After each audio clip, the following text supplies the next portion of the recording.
자, 신약성경 251페이지로 가겠습니다. 로마서 9장의 말씀인데요.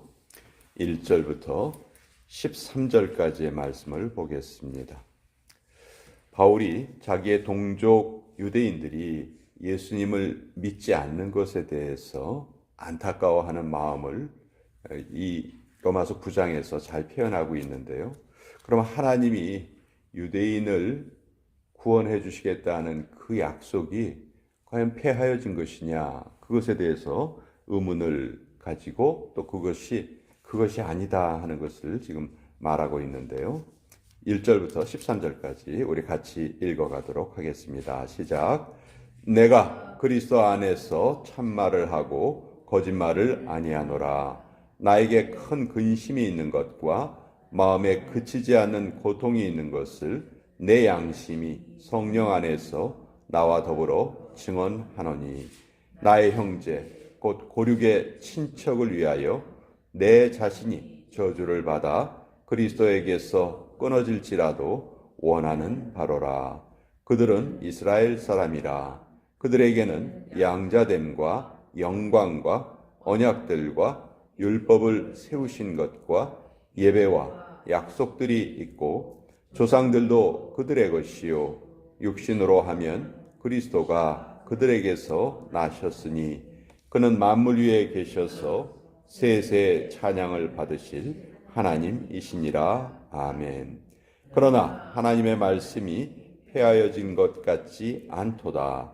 이스라엘에게서 난 그들이 다 이스라엘이 아니요 또한 아브라함의 씨가 다 그의 자녀가 아니라 오직 이삭으로부터 난 자라야 내 씨라 불리리라 하셨으니, 곧 육신의 자녀가 하나님의 자녀가 아니요 오직 약속의 자녀가 씨로 여기심을 받느니라.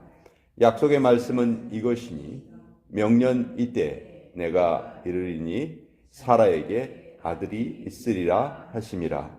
그뿐 아니라 또한 리브가가 우리 조상 이삭 한 사람으로 말미암아 임신하였는데, 그 자식들이 아직 나지도 아니하고 무슨 선이나 악을 행하지 아니한 때 택하심을 따라 되는 하나님의 뜻이 행위로 말미암지 않고 오직 부르시는 이로 말미암아 서게 하려 하사, 리브가에게 이르시되 큰 자가 어린 자를 섬기리라 하셨나니, 기록된 바 내가 야곱은 사랑하고 에서는 미워하였다 하신과 같으니라.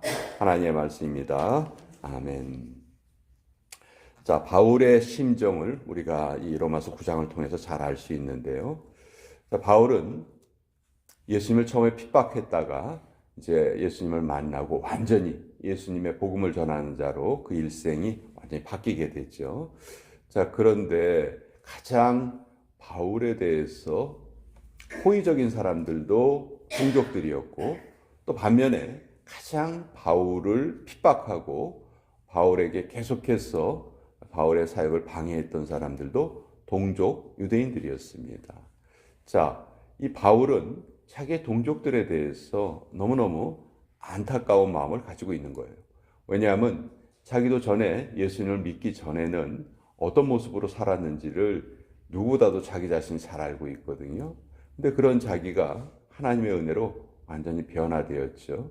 그 변화되었고 보니까 예수님을 모르고 살았던 자기의 일생이 얼마나 무의미한 일생이었는지를 알게 됩니다. 근데 지금 그걸 누가 똑같이 하고 있냐 하면 자기의 동족 유대인들이 예수님을 반대하고 예수님 믿지 않고 또 예수님 믿는 사람을 핍박하고 그렇게 살고 있는 것을 자기가 지금 보게 되는 거죠. 그러니까 거기에 대해서 바울의 안타까운 마음이 잘 기록되어 있는데, 3절 말씀에 보면 나의 형제 곧 고륙의 친척을 위하여 내 자신이 저주를 받아 그리스도에게서 끊어질지라도 원하는 바로라. 사실 하나님을 알고 하나님의 백성으로 살아가는 것보다 더 감사한 일이 어디 있겠어요. 그러나 나는 내 동족을 위해서라면, 내 동족이 구원을 받는다면 나는 그것을 위해서 나의 구원까지도 나는 내던질 준비가 되어 있다. 그러니까 얼마나 동족들을 사랑하는지 그 마음을 우리가 알 수가 있어요. 우리도 마찬가지죠. 우리의 가장 가까운 가족이나 친지나 나와 가장 가까운 사람이 신앙생활을 하지 않고 있다면 거기에 대해서 우리는 그보다 안타까운 마음을 가질 수가 없을 거예요. 바로 그 마음이 오늘 이 말씀을 통해서 잘 나타나고 있습니다. 그래서 바울은 지금 도대체 이게 어떻게 된 일이냐? 자, 하나님이 전 세계 모든 민족 중에서 유대인을 택하시고 하나님의 말씀이 유대인의 언어인 히브리어로 기록되어 있고 또 하나님의 아들께서 다른 곳에 태어나지 않으시고 유대인으로 이 땅에 오시지 않았는가? 자, 유대인들이 이렇게 하나님께 많은 영적인 복을 받았는데 그 중에 구원을 받지 못하는 사람들이 이렇게 있는 이유가 도대체 뭘까? 바울이 그것에 대해서 의문을 가진 겁니다. 그래서 바울의 묵상의 결론은 이거예요. 6절. 그러나 하나님의 말씀이 폐하여진 것 같지 않도다. 하나님은 유대인의 혈통을 그냥 육적인 혈통으로 그 유대인을 규정하신 것이 아니고 이제 예수님께서 이 땅에 오신 후에는 영적인 유대인으로 하나님의 백성을 판단하시는구나. 바울이 이것을 깨달은 거예요. 지금도 유대인들은 바울을 살아있을 이 당시에 나는 아브라함의 후손이야. 우리의 조상이 아브라함이야. 그러니 나는 구원받을 사람들이야. 나는 혈통으로 구원을 받을 거야. 이것이 유대인들의 생각이었어요. 예수 난 몰라. 그런 거 난 몰라. 근데 나는 아브라함의 자손이니까 나는 구원을 받을 거야. 이것이 유대인들이 가지고 있던 오해였어요. 근데 그것이 잘못이라는 것을 이제 바울이 완전히 깨닫습니다. 6절 뒷부분에 보면 이렇게 돼 있죠. 이스라엘에게서 난 그들이 다 이스라엘이 아니요. 또한 아브라함의 씨가 다 그의 자녀가 아니라 오직 이삭으로부터 난 자라야 내 씨라 불리리라 하셨으니 곧 육신의 자녀가 하나님의 자녀가 아니요 오직 약속의 자녀가 씨로 여기심을 받느니라. 그러니까 여기에서 이제 구원의 조건이 육신의 혈통이 구원의 조건이 아니고 영적인 자녀가 되는 것이 구원의 조건이다 하는 것을 바울이 온전하게 깨닫게 된 것이죠. 자, 그것을 뭘로 지금 증명하고 있냐 하면 9절에 보시면 사라에게 아들이 있으리라 하심이라 이렇게 돼 있어요. 아브라함이 사라를 통해서 아이를 낳기 전에 이미 아들이 하나 있었어요. 그렇죠? 사라의 몸종이었던 하가를 통해서 이스마엘이라는 아들을 낳았습니다. 그러나 하나님께서는 그 이스마엘을 통해서 구원의 혈통이 이루어지게 하지 않으시고 이삭을 통해서 이루어지도록 하셨죠. 또 10절에 보면 리브가가 우리 조상 이삭 한 사람으로 말미암아 임신하였는데 자, 아브라함의 아들인 이삭은 쌍둥이를 낳았습니다. 야곱과 에서를 낳았죠. 에서와 야곱을 낳았는데 자, 아까 그 아브라함이 낳았던 그 이삭을 보면 이삭이 있기 전에 이스마엘이 있었어요. 이 두 사람은 잘 보면 아버지는 같은데 어머니는 달라요. 그렇죠?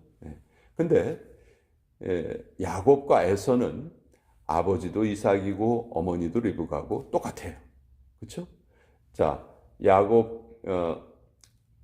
이삭과 이스마엘이 어머니가 달랐기 때문에 이런 혈통의 다름 때문에 구원의 조건이 결정이 되었는가? 이렇게 생각을 했는데 이삭을 보니까 이삭과 리브가 사이에서 에서와 야곱이 태어났는데 이 두 사람은 어머니도 같고 아버지도 같단 말이에요.